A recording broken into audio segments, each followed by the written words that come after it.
hundreds of I years. suppose if you say every cloud is a silver lining, then yes, you know, if they spread to developed countries, then developed countries are more likely to look for responses to those diseases. But, you know, the spread of tropical diseases and people dying of hideous tropical diseases, I would never like to say was a positive, but I know what you mean, and yes, it could speed up global responses if developed countries start seeing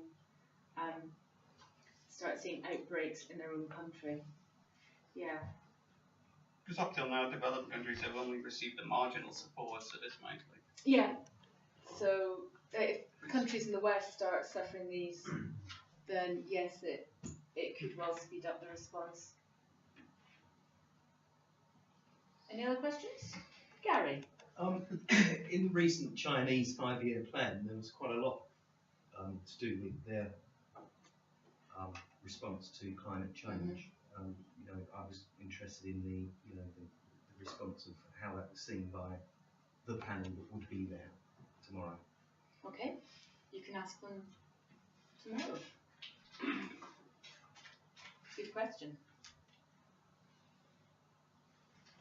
Christine?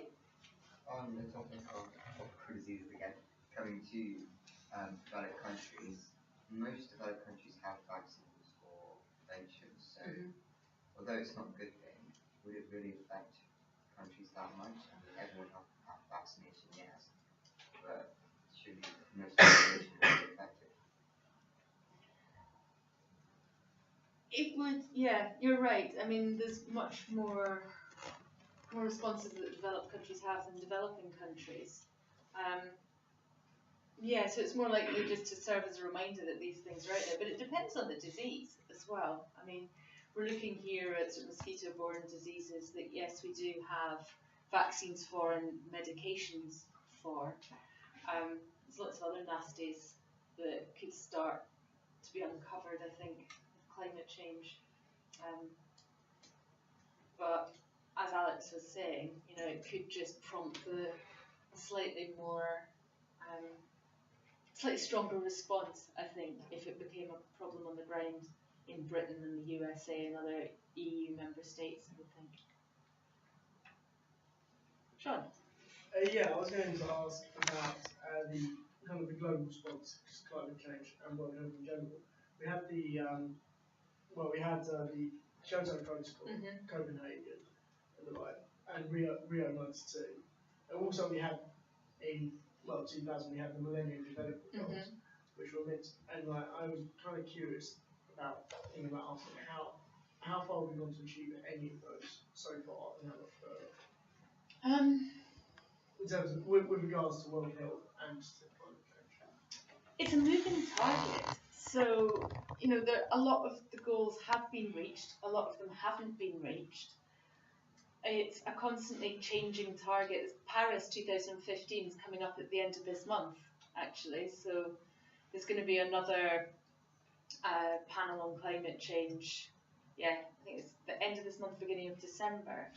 And they'll be looking again at the targets that are going to be set from here and now until the next one. So they'll be setting their goals, they'll be setting their targets for then.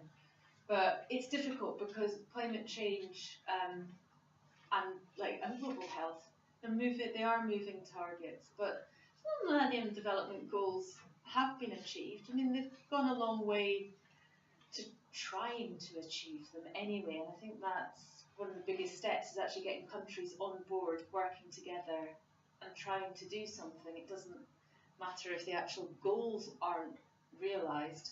If they're putting in the effort, then hopefully they will be eventually. I'd say it's about the world coming together and trying to answer global questions. Ben, do you have a question? Just touched on this slightly, but how do you propose to work towards these aims with countries who are hostile to outside organisations?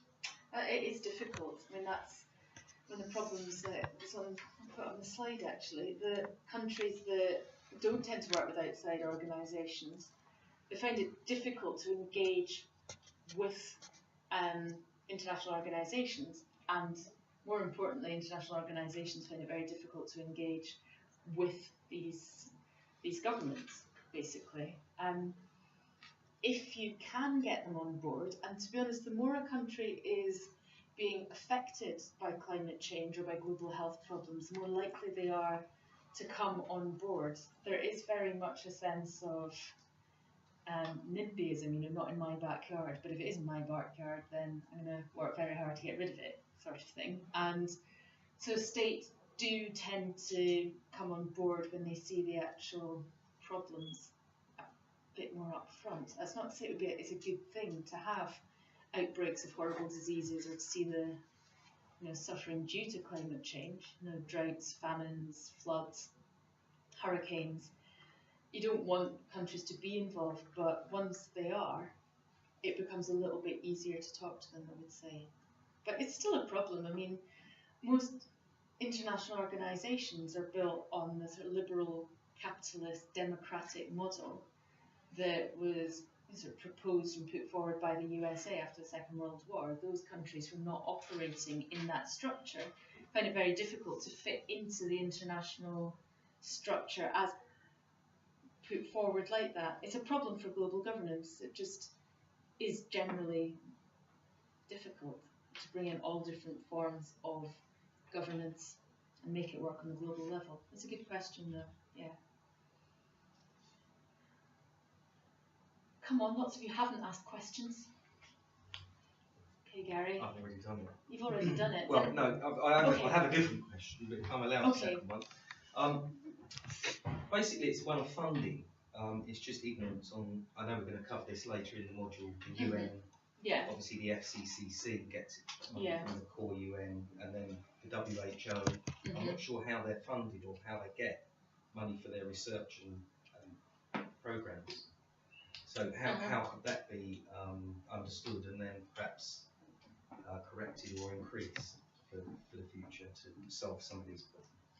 How can we increase funding to the World Health Organization to help?